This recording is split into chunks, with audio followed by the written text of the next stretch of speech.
নিতাই গৌর সুতনাথ প্রেমানন্দে বদন করে বলা হরি হরি বল।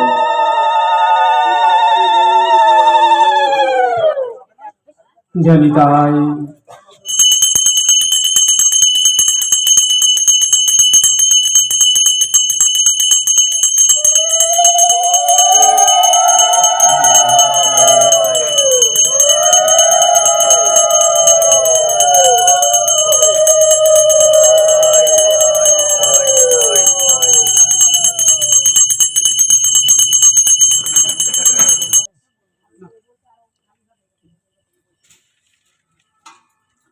নিতাই গৌর প্রেমানন্দে একবার হরি হরি বল।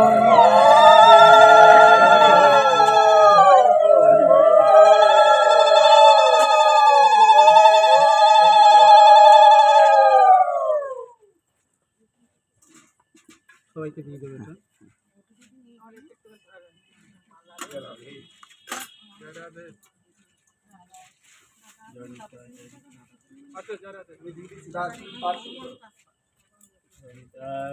जय निताई जय गुरु जय श्री राधे।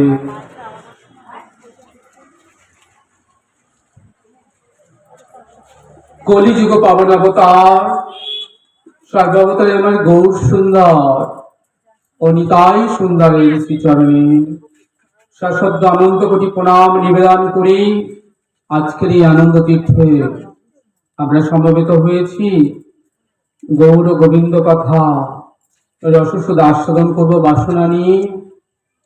परमहंस चूड़ामणि परम पूज्यपाद आचार्य बरेन्द्र कृष्ण लीलातत्व रसिक मुनिसत्तम मायामुक्त पुरुष शिल सुखदेव गोस्वामी चरण पवित्र गंगा तीरे 60,000 सन्त मुनि ऋषिगणेर परिवेष्टित भागवती आसरे ब्रह्मशापग्रस्त मृत्यु मुख पथयात्री भागवत भगीरथ महाराज परीक्षित के निरंतर अमृतमयी भागवत कथा रससुध आस्वादन करिए चलेছেন।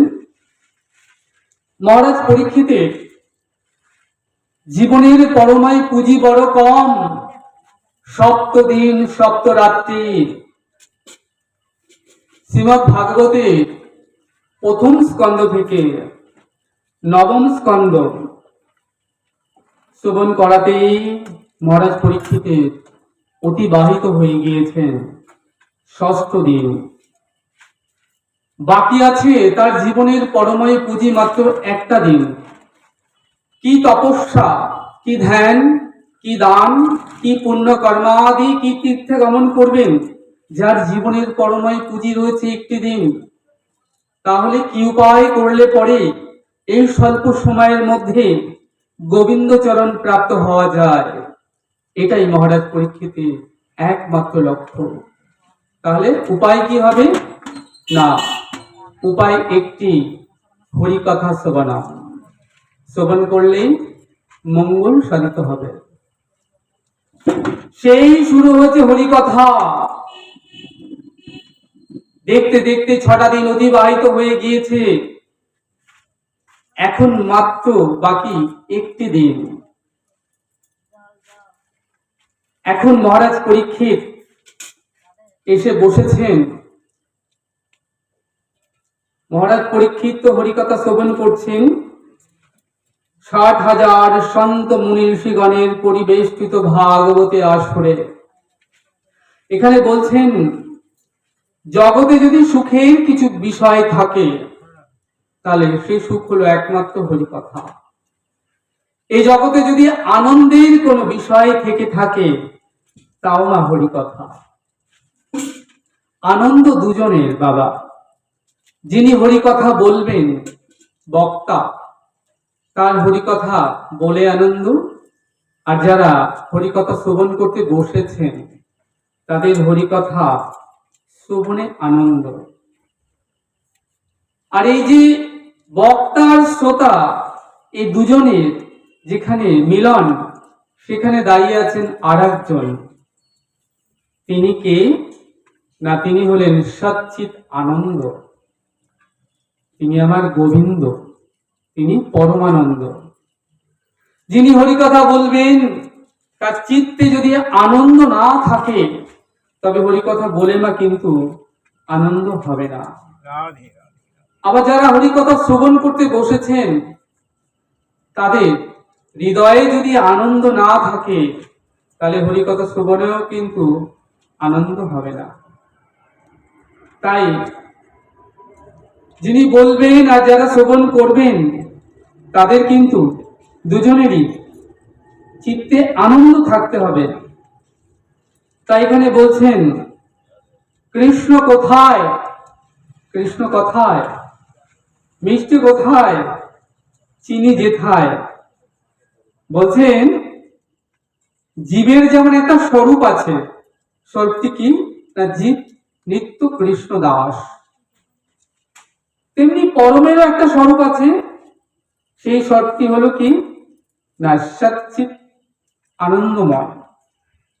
তিনি হচ্ছেন সচ্চিৎ আনন্দ, অর্থাৎ তিনি নিত্য নিত্য আনন্দ। একটা ক্ষীরের যদি পুতুল তৈরি করা হয়, তাহলে আপনি তার হস্ত, পদ, বক্ষ যেখানে আস্বাদন করবেন, সেখানে আপনি ক্ষীরের স্বাদ পাবেন। এখানে সে কথা বলছেন। তাই আমার পরমানন্দ গোবিন্দ কে যারা আস্বাদন করতে বসেছেন, তারা কিন্তু সেই আনন্দের স্বাদ পাবেন। এখানে ছিল সুখদেব গোস্বামী কে মহারাজ পরীক্ষিত একটি প্রশ্ন করেছেন। বলছেন, গুরুদেব আপনি কৃপা করে বলুন, মৃত্যু আসন্ন জীবের কি করা কর্তব্য? কর্তব্য তো আমাদের অনেক, আমরা কর্তব্য দাস। আমরা কর্তব্য করতে করতে সারাটা জন্ম কাটিয়ে দিলাম।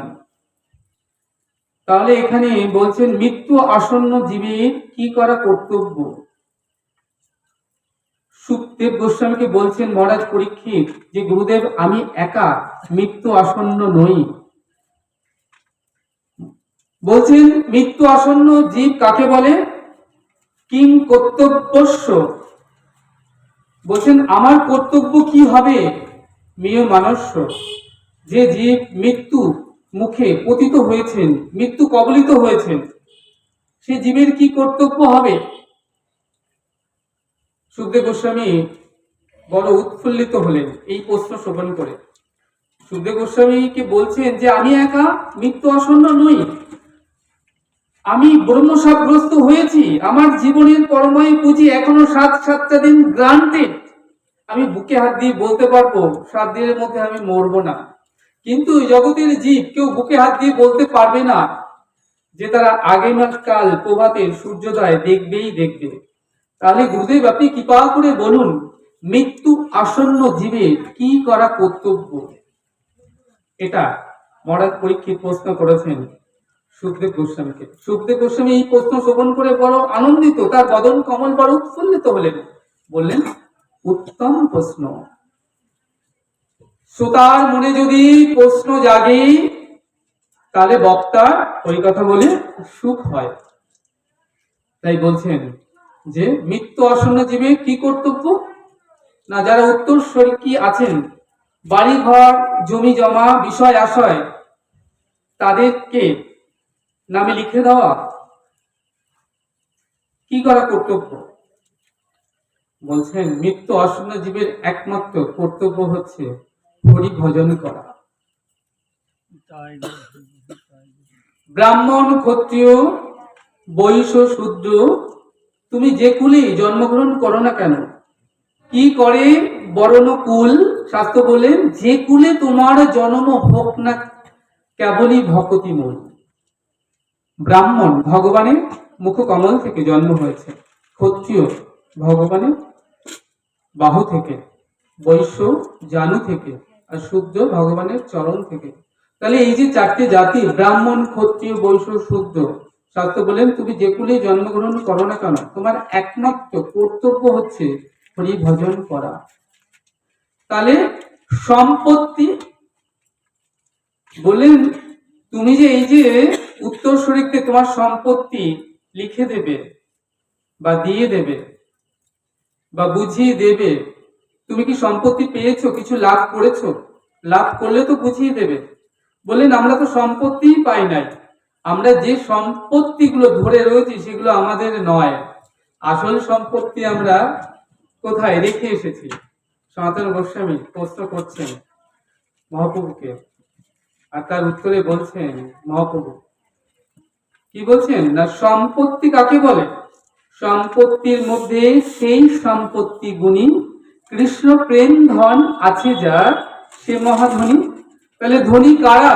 যাদের হৃদয়ে ভর্তি কৃষ্ণ প্রেম ধন আছে, তারাই ধনী এই জগতে।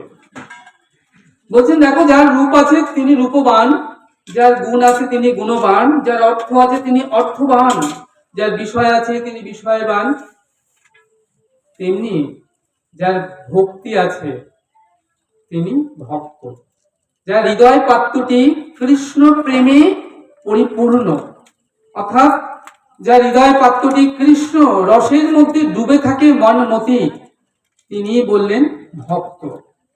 দেখো, যদি তোমার হৃদয় পাত্রটি কৃষ্ণ প্রেম রসে সবসময় ভরা থাকে, তাহলে তুমি অন্যের নিন্দা চর্চা করার, অন্যের সমালোচনা করার সুযোগ কোথায়? বলেন তবু যদি করে তাহলে বুঝতে হবে তার হৃদয় পাত্রটি কৃষ্ণ রসে পরিপূর্ণ নয়, কিছু জায়গা অবশ্যই খালি আছে, তাই তো তুমি করছো। আর যারা গুরু পাদপদ্ম আশ্রয় করে ভজন পথে রওনা দিয়েছো, তারা জেনে রেখো, তারা যত এই সমালোচনা করবে মানুষের কার কি হলো না হলো, তত তুমি ভজন থেকে নিচে পড়ে যাবে। সুতরাং আমাদের একমাত্র কর্তব্য হচ্ছে হরি ভজন করা, আর আমাদের সম্পদ কি না, শ্রীহরি চরণ, এটাই হচ্ছে একমাত্র আমাদের সম্পদ। তাই বলছেন যে জীবের স্বরূপ তো জীব নিত্য কৃষ্ণ দাস, জীব তাহা ভুলি গেলা, সেই দোষে পিচাসী মায়া তারে গলাতে বান্ধিলা, কবু স্বর্গে উঠায় কবু নরকে নামায়, দণ্ড দিয়ে রাজা যেন নদীতে চুবায়।